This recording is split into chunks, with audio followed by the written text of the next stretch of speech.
Hey, thank you very much for the introduction, and thank you to Ann Hayward and Mabel Matthews for inviting David and me to be here today to talk about the work we've done in examining the STEM workforce. The Economics and Statistics Administration is the umbrella agency under which the Census Bureau and the Bureau of Economic Analysis reside within the Department of Commerce. And we're within a tiny sliver of this agency called the Office of Chief Economist. And this summer, we decided it would be interesting to basically explore in greater detail and leverage data sets we had available to us to examine the STEM workforce. It was a huge priority area, as you all know, to the current administration. And we felt that by mining the American Community Survey and the current population survey, we would be able to provide some additional insights into this already very well-researched area. Specifically with the ACS, we were able to look at a new question that they incorporated in 2009 on college majors. So we could examine STEM not just from an employment point of view, but also from an area of studies. And with the current population survey, we were able to look at changes in the STEM labor market over the last couple of decades. Just as a real quick overview of the data, because we are data geeks, all this kind of stuff. The American Community Survey is basically an annual survey of households. It's a substitute for what used to be called the decennial long form, which some of you may have been blessed to receive in the past. It provides basically critical economic, social, and demographic and housing information at an extremely granular level. So if you putting the data together over several years, the government is able to basically make decisions about how to distribute about $400 billion in federal and state funds. And one thing that's very nice about this data, in addition to a lot of data tables being out there, the Census Bureau puts out public use microdata files that any of you and we as well can use to examine questions that aren't readily available in the gazillion tables that are already published. And in our case, these questions deal with STEM. The current population survey is well known as the source of the national unemployment rate. In fact, the latest figure, the latest unemployment rate will be released the day after tomorrow at 8:30 a.m. It's conducted by the Census Bureau for the Bureau of Labor Statistics. It's a much smaller sample. It's good with national estimates, but what it makes up for, while it may be weak in terms of granularity, it's particularly good as a long and consistent time series. So we leverage that to look at changes in the STEM labor force over time.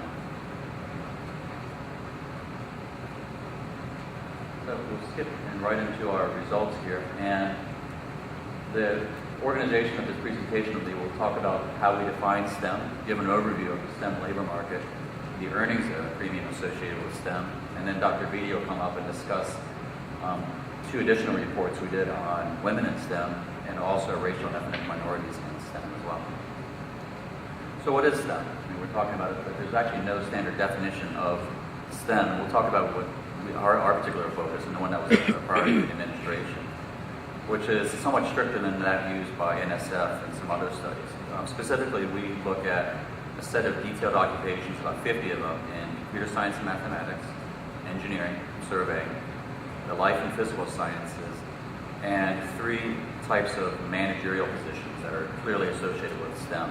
Specifically, it's computer and information systems managers, engineering managers, and natural science managers. Now, it's a little bit stricter, a little bit narrow definitions used in other studies. Specifically, we exclude education and social science jobs. We exclude education not because we feel that they shouldn't be associated with STEM, but particularly it's because of data constraints that we were not able to distinguish college and university professors by the field of study in which they were teaching.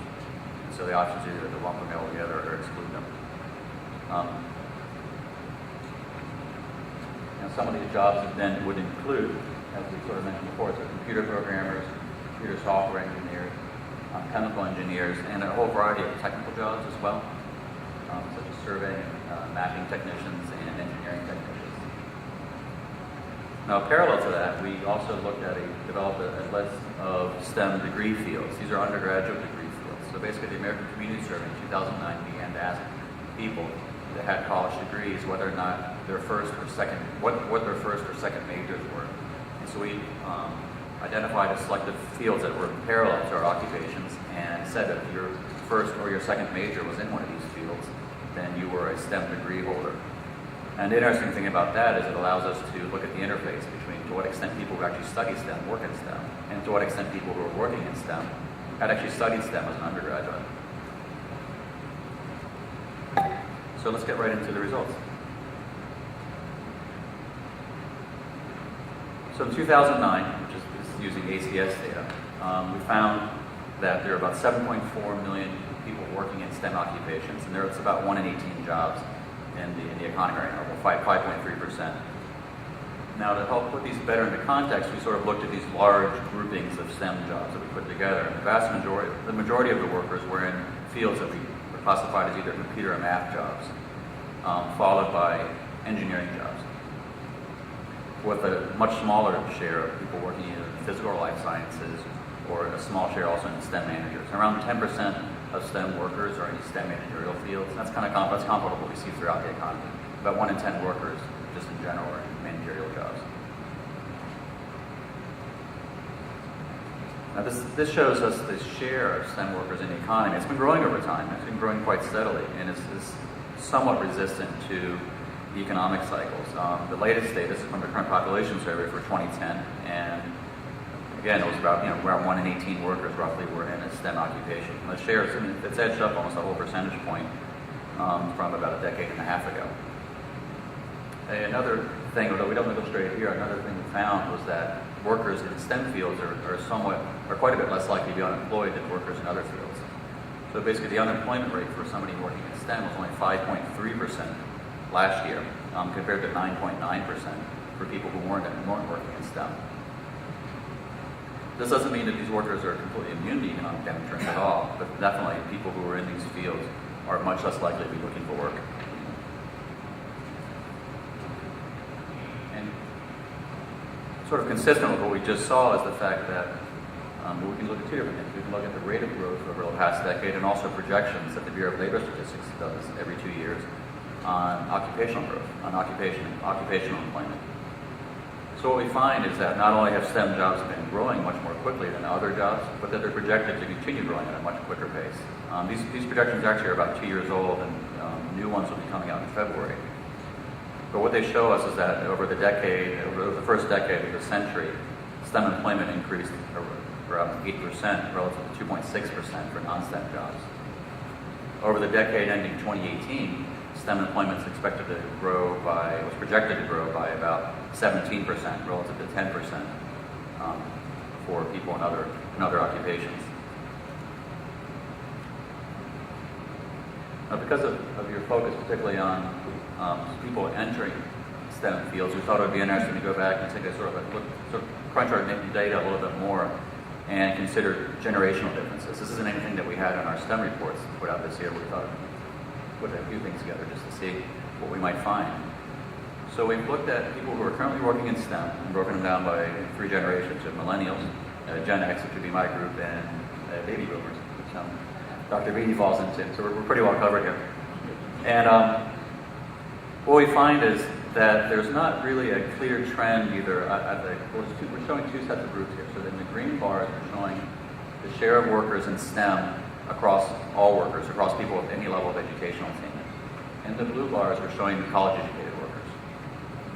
So overall, there's certainly it's not really a clear trend either for or away STEM across generations. There are some influences that would actually tend to pull people away from STEM jobs as they move up, particularly people moving into management. And there's a life cycle issue here more than that. It's hard to distinguish from cohort differences. So as people enter STEM, and many people get promoted away from it and become managers that wouldn't necessarily be captured in the way we're defining STEM. But if we look among college-educated workers, certainly there is there's a somewhat greater propensity for people in Gen X or in millennials to be working in STEM than people in the boomer. We'll come back to this later with some results for women.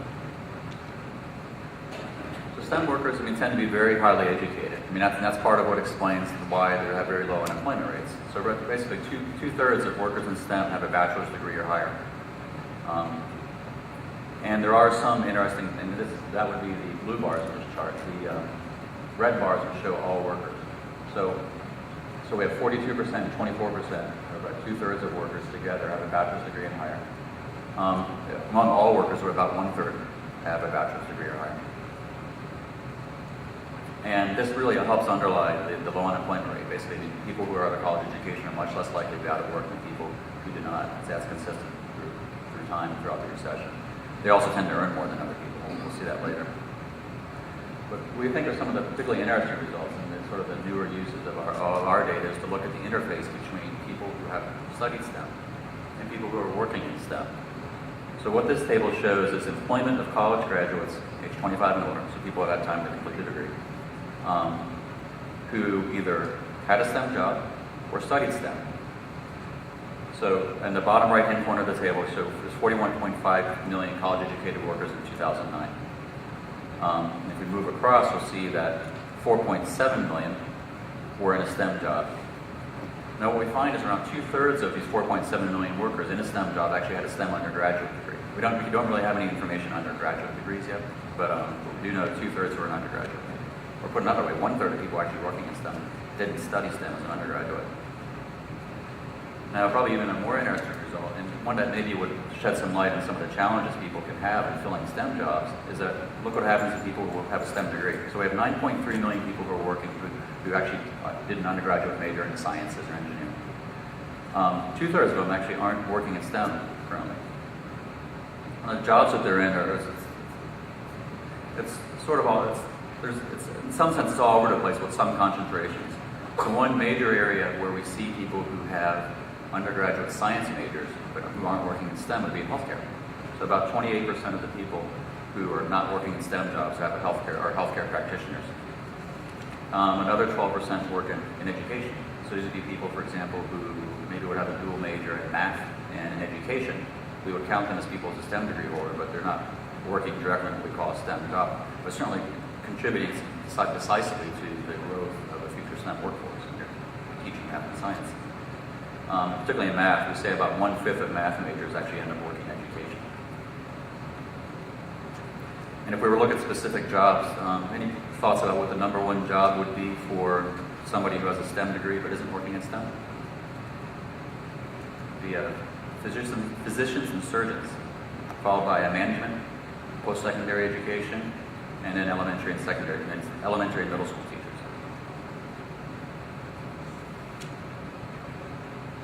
And we focus quite a bit in all three of our studies on the earnings premium associated with STEM. So by earnings premium, what we're basically referring to is how much more is somebody earning relative to a peer how much more is a STEM worker earning than a peer who's in a non-STEM job.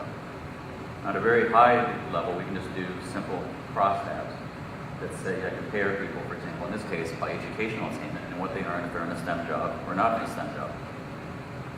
And the comparison here is actually for full-time private wage and salary workers, just to make sure we're getting very similar people who are working at least 35 hours or more a week, and in many cases year-round. So what we find is that there's a consistent premium that people who work in STEM jobs earn more than their counterparts in other fields. This is at all levels of educational attainment. And it's particularly pronounced, actually, among people with lower levels of educational attainment. So somebody who actually has a high school diploma or less and is working in STEM earns about $25 an hour relative to roughly $16 an hour in other fields. This is a very high-level comparison, though, and basically to be able to more clearly control for characteristics, we did a series of wage regressions, which I'm not illustrating here, but I'll tell you about. And we basically then looked at, we wanted to control for a whole variety of demographic characteristics: age, where people live, race, sex, ethnicity, the industry they worked in, and to see to what extent there was a specific premium associated with either working in a STEM job or having a STEM degree. And we found that there was both, actually. And we found also that this premium has gone up over time. Specifically, there was around a 25-26% premium for being a STEM worker in 2010. And that was up. Actually, it's gone up quite steadily since the mid-1990s. And it's gone up actually most pronounced. The increase hasn't been all that pronounced for people with a graduate degree, but for people with a bachelor's degree, and particularly less than a bachelor's degree, this premium has grown over time. So what we're showing here in this table is, again, the interface between having a STEM degree and having a STEM job. So what we find is that people who have a STEM degree earn more just for having this degree than other comparable workers in the economy. And likewise, people who have a STEM job earn more than other comparable workers in the economy. But where we see a particular premium is for people who actually earned an undergraduate degree and applied it to a STEM job that they actually ended up staying in that field. And what we found is that people with that background earn 19% more than somebody who has a non-STEM major and in a non-STEM job. So it's quite a significant premium here. Now, Dr. Beatty is going to speak about our 2 second reports we did that focused on areas where we see particular underrepresentation of workers. This would be women in STEM and racial and ethnic minorities in STEM.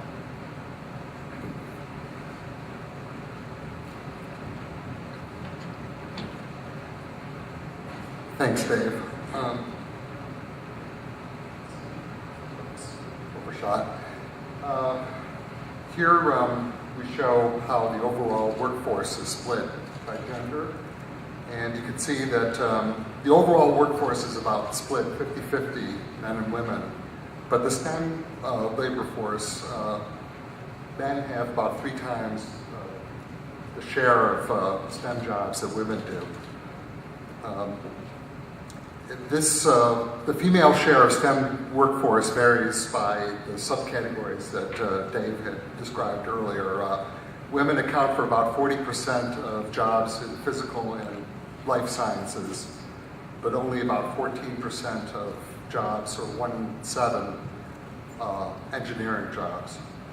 And in the other 2 fields, computer science, math, and STEM managers, they have about the same overall share of jobs as they do of the STEM workforce, which is about 1 in 4. This chart shows the percent of men and women with STEM jobs at various levels of educational attainment. As you can see, for both men and women, higher levels of educational attainment correspond to a higher likelihood of having a STEM job. The one exception being professional degrees, medicine, dentistry, law, theology. Those have relatively few persons with STEM jobs, even though a lot of the fields that are covered in that category have substantial STEM content.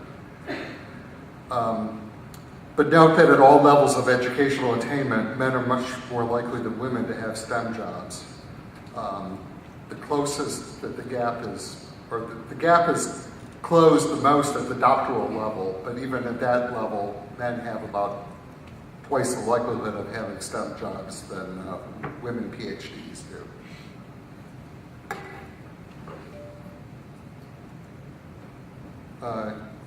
Here we show this was a chart that Dave had done special for this conference. We show female share of STEM and non-STEM jobs. Female share of STEM and non-STEM bachelor's degrees awarded to members of the millennial generation, Generation X, and baby boomers. And as you can see, about 1 in 4 baby boomer STEM degree holders are women. And women hold about, of that generation, have about a little bit more than half of all non-STEM degrees. But to quote a signature baby boomer song, the times, they are changing. Nearly 1/3 of Gen X STEM degree holders are women, and nearly 60% of non-STEM degree holders in that generation are women. And the millennial women are pretty close to parity with men in STEM degrees. They hold about 43% of all STEM degrees are awarded to people in that generation, and 2/3 of the non-STEM degrees. This chart shows the distribution by field of study for male and female workers with STEM degrees. Even though the bars are the same height, accounting for 100%, the male workers account for 6.7 million STEM degree holders, while female workers have only 2.5 million STEM degrees. nearly half of male workers with STEM degrees majored in engineering. A little less than 1/3 majored in physical and life sciences. In contrast, well over half of women with STEM degrees majored in physical and life sciences, while only 18% majored in engineering. Just a little side note, our data didn't really permit a clean break between physical and life sciences because there were substantial numbers of people who majored in general science, so we couldn't really make a good clear-cut demarcation between the two of them, unfortunately. Interestingly, a slightly higher share of women STEM degree holders have math degrees, and about the same share as men have computer degrees. This chart shows the same group of people, 6.7 million male workers with STEM degrees and 2.5 million female workers with STEM degrees, but here it breaks it down by what jobs they hold. So you can see that 2 out of 5 male workers with STEM degrees have STEM jobs, but in contrast, only about 1 in 4 women with STEM degrees have STEM jobs. Women with STEM degrees are about twice as likely as their male counterparts to have jobs in healthcare and education occupations, and they are less likely to have non-STEM managerial positions than men. This chart shows the percent wage premium that male and female STEM workers and/or STEM degree holders earn relative to their comparable non-STEM counterparts. Women get twice the STEM job wage premium than men, 20% versus 11%. But they have a slightly lower STEM degree premium than men. So getting a STEM degree, women get a 9% more than their non-STEM counterparts versus 12% more for men. But overall, women who have STEM jobs and STEM degree earn 29% more than their non-STEM counterparts versus 23% for men. And this higher wage premium for female STEM workers helps close the gender wage gap between men and women in STEM, who work in STEM fields. Now I'll talk about racial and ethnic minorities in STEM.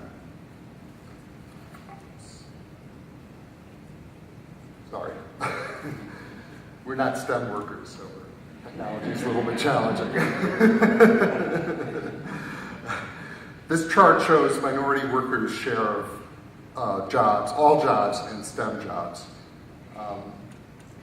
We don't show white non-Hispanic workers here, but they account for about 72% of STEM jobs and about 68% of all jobs. As you note here, Hispanic and Black non-Hispanic workers have shares of STEM jobs that are about half of their representation in the overall workforce.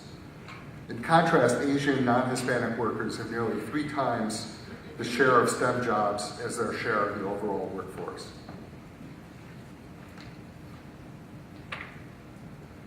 This chart is a little complicated, but compares workers in each race and Hispanic origin category that we studied along 3 different dimensions. So on the far left, we show the percent of workers in each group who have college degrees of any kind, STEM or non-STEM. And we see that slightly more than half of Asian non-Hispanic workers have college degrees, while a little more than 1/3 of white non-Hispanic workers have college degrees. In contrast, Hispanic, Black non-Hispanic, and other non-Hispanic, which covers American Indians, Alaska Natives, Pacific Islanders, and people who report more than one race in the survey, are much less likely to have college degrees. The center group of bars shows the likelihood of majoring in a STEM field conditional on having a bachelor's degree. Here, the gap between Hispanics, white non-Hispanic, and other non-Hispanics closes considerably compared with the college graduation rate. Those 3 groups have about 22% chance of, or 22% of them major in STEM. Asian non-Hispanics have double the likelihood of majoring in STEM, 43%. Black non-Hispanic workers, college graduate workers, are somewhat less likely to major in STEM than the other groups, about 17%. And the far right group of bars shows the percent of STEM degree holders that have STEM jobs for each group. Here, nearly half of Asian STEM degree holders have STEM jobs, while only about 1/3 of whites do. Hispanics, non-Hispanic, blacks, and other Hispanic STEM degree holders have about the same likelihood of holding STEM jobs. So the bottom line point with this set of charts is that the biggest hurdle for minorities other than Asians is to hold STEM jobs appears to be getting a college education. And once they do get a college education, the differences between whites and these other minority groups narrows quite a bit.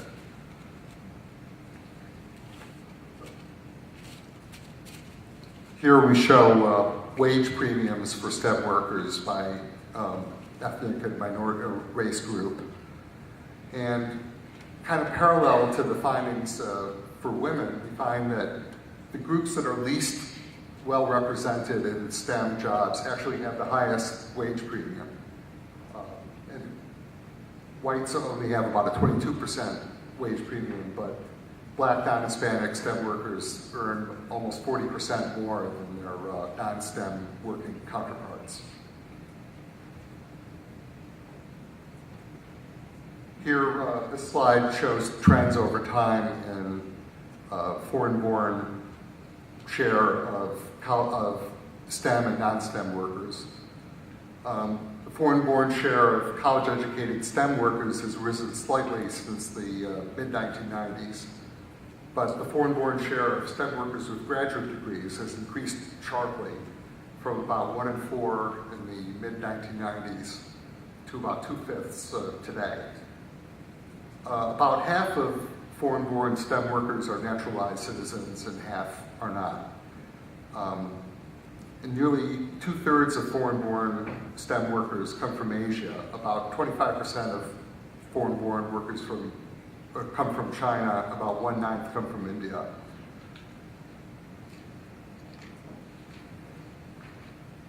And here I'll just conclude with a couple of points that STEM jobs are growing and becoming increasingly important to our high innovation sectors. They're good jobs for workers at all education levels. The workers who seem to benefit most from STEM jobs seem to be the ones that are least represented in STEM work, women and some minority groups. And the U.S. has benefited from its ability to pull foreign-born workers with STEM training into the U.S. and into U.S. citizenship.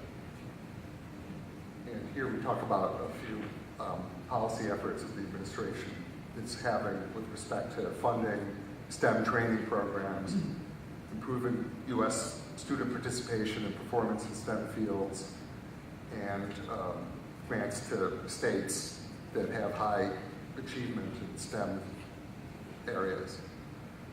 And that concludes our talk. So if you have any questions, welcome.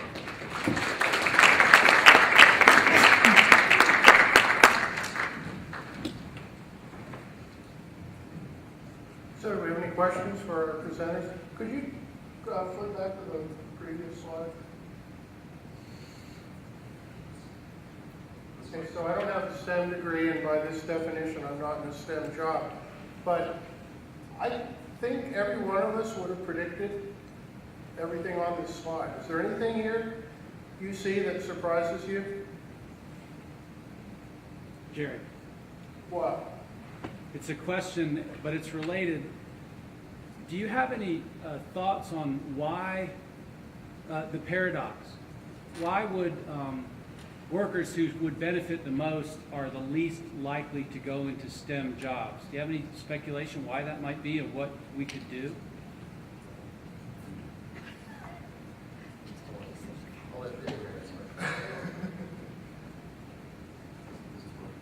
There we go.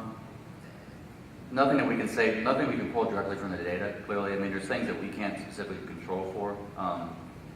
But at least with respect to women, I mean, there's a pretty long literature that looks at the barriers to women in entering STEM, and what we found basically corroborates a lot of those results. I mean, we're looking at, showing not that women are staying out of college, quite the contrary, they're graduating at greater rates than men, but it's just simply there's barriers, there's diversion of women from STEM fields, both before entering college and once they enter college as well.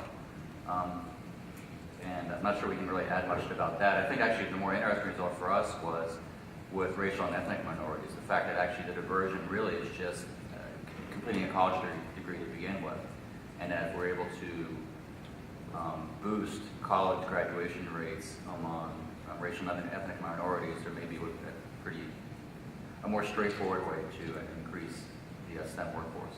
Because I mean, basically the blacks and Hispanics, once you graduate from college, are about as likely to have a STEM degree and apply it to a STEM job as white workers. Well, lately I've seen, and it's very lately, and this corroborates it, these lifetime earning disparities. And it would seem to me that if that is a focal point of to let people know, hey, it's a good idea to think about STEM, your lifetime earnings are $250,000 more, or something like that. It puts it down into dollars and cents, but that might be the attractor. Right. These are challenges that in a variety of areas. I mean, even manufacturing, which is somewhat distinct from STEM, but faces that there can be perception issues that people are dealing with. In the case of manufacturing, we're looking at industries that are perceived to be declining. People maybe because of that forget that actually there's quite a few job openings out there and very good job opportunities.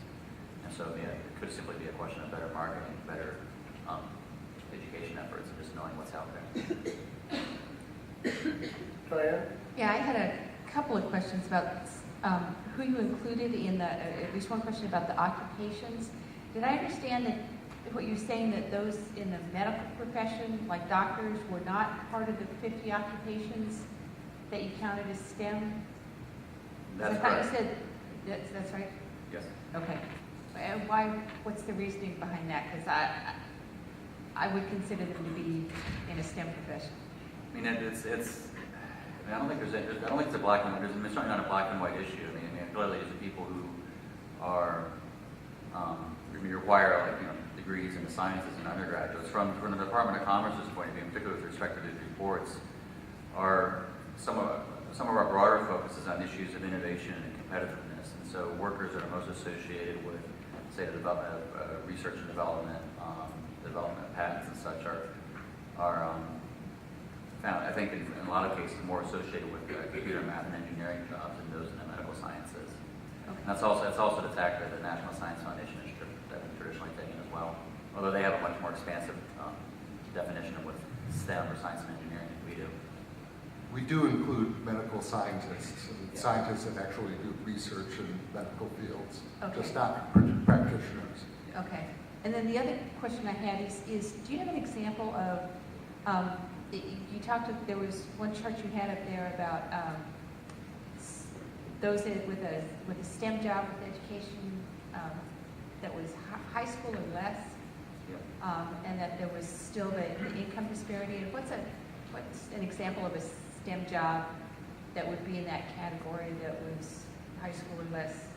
So I don't have that specific. I do have with me people who have the top jobs held by somebody with less than a 4-year college degree. So I can talk to you about people who are high school or maybe have some college or maybe associates.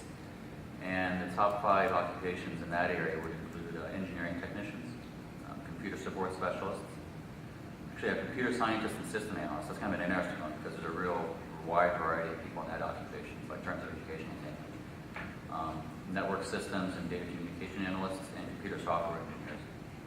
So in general, a lot of the specifically the computer jobs had a wider range of people in terms of educational background than some of the other fields, particularly engineering. More questions over here?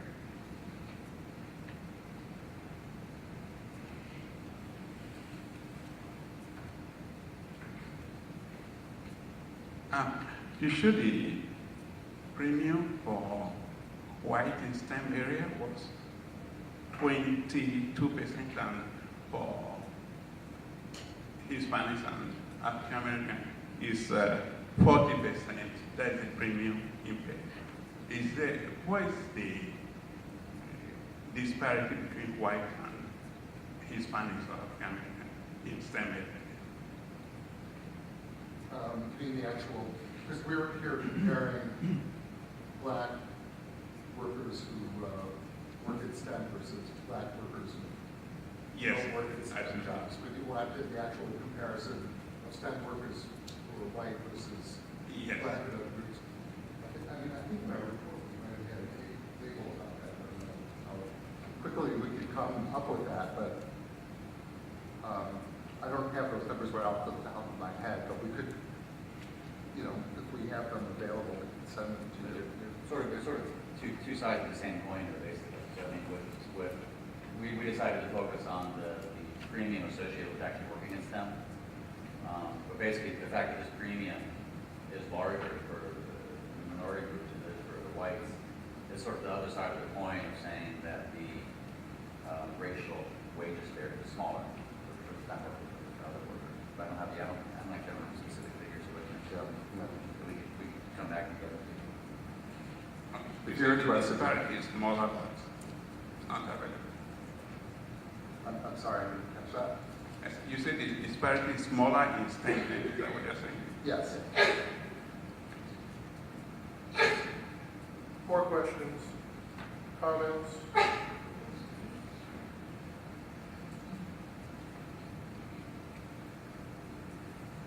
Hi, your last bullet, the U.S. has benefited from its ability to pull foreign-born workers. Can you talk about some of those benefits, like, that helped you come to this conclusion? Well, I guess to the extent that we graduate fewer STEM, U.S. citizens are getting fewer STEM degrees than are needed to fill jobs here, then there may be some, that's pretty much what we're getting at, that foreign-born workers are an important component to the STEM workforce. Yeah, one thing, and again, with the broader question of competitiveness, with the foreign-born workers, particularly in STEM, are greatly associated with the creation of new businesses in the U.S. And there's some recent studies that actually focused on Fortune 500 companies that were particularly ones operating in the U.S., based in the U.S., had a very large share of founders that were actually foreign-born workers in the U.S. Google would be the one example of it. Yes.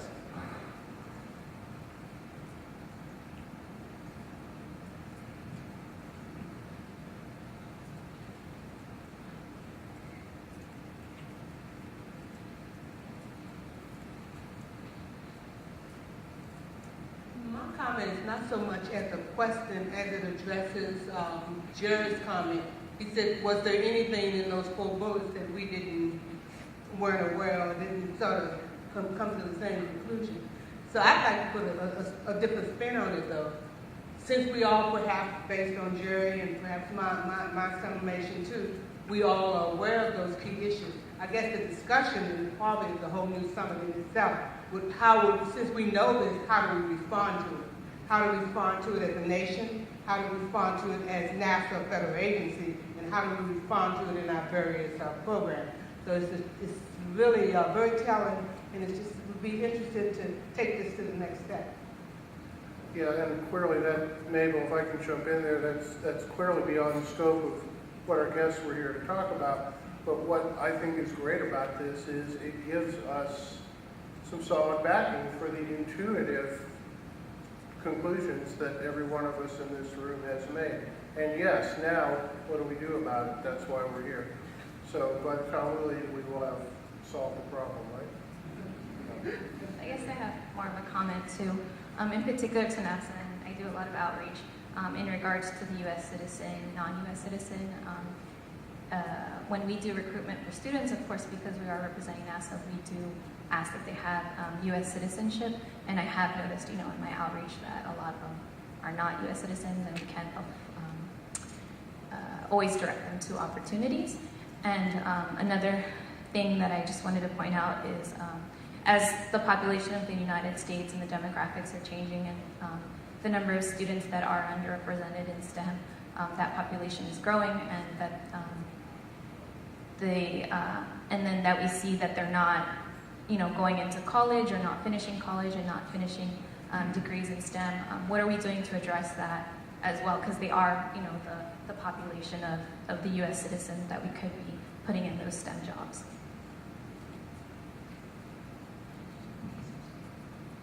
Okay, we've got a few more minutes. Any more questions? Got here and then back there. Oh, okay. Is the report available, like online or? Yes, it said, it's not working, but ESA.gov is our website. And, Did you say ESA? yeah. As in European Space Agency? It's just coincidental, I'm sure. Yeah, just if you go to our website, ESA, or you can go to esa.doc.gov also, just look under reports, and there'll be some of the most recent reports. Another question? Hi, thank you for this presentation. Real quick question. In your analysis, have you looked at what percentage of STEM workers are in industry versus what percentage of STEM workers are in academia and government? Yeah, we did, and it was, yeah, we did. So basically, we looked at the breakdown by industry. We looked at both the shares and then like the share of workers within each industry that were in STEM. And the highest shares were in, actually it was concentrated but spread as well. So there were particularly high shares in the manufacturing, including utilities actually, within professional and technical services, which would include the whole sort of grouping of these good service jobs, including consulting, research R&D companies, and also in government as well. Is that information available? I'd say academia is a little bit trickier because we didn't really include educators in our definition of STEM, so the data constraints. Is that information available on your website as well? I don't think it's in the reports, but It's not, but if you email us, I can sort of share it with you. okay, thank you. Up front here?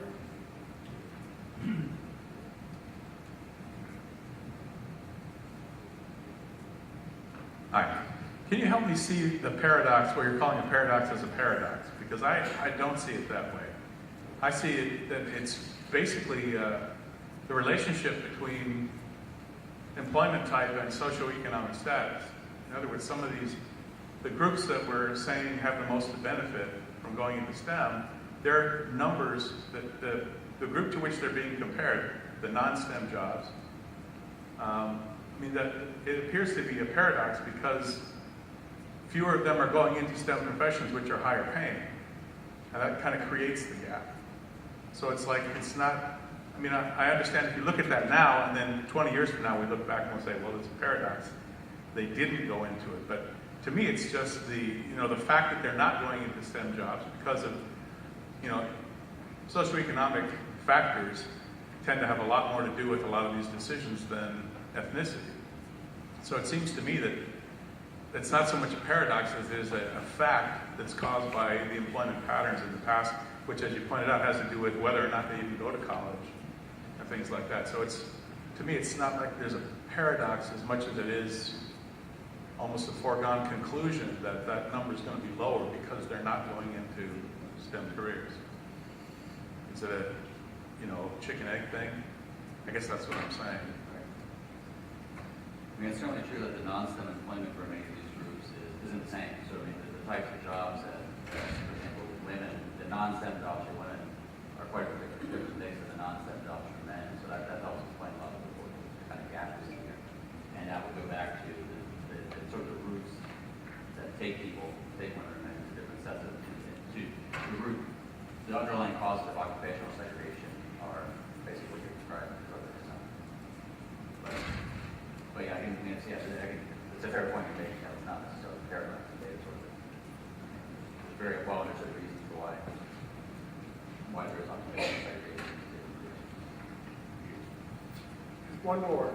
Yes. In your study, did you look at the location of these STEM jobs coming from a rural tribal community? Or are these majority of jobs in the urban areas, less so in rural areas?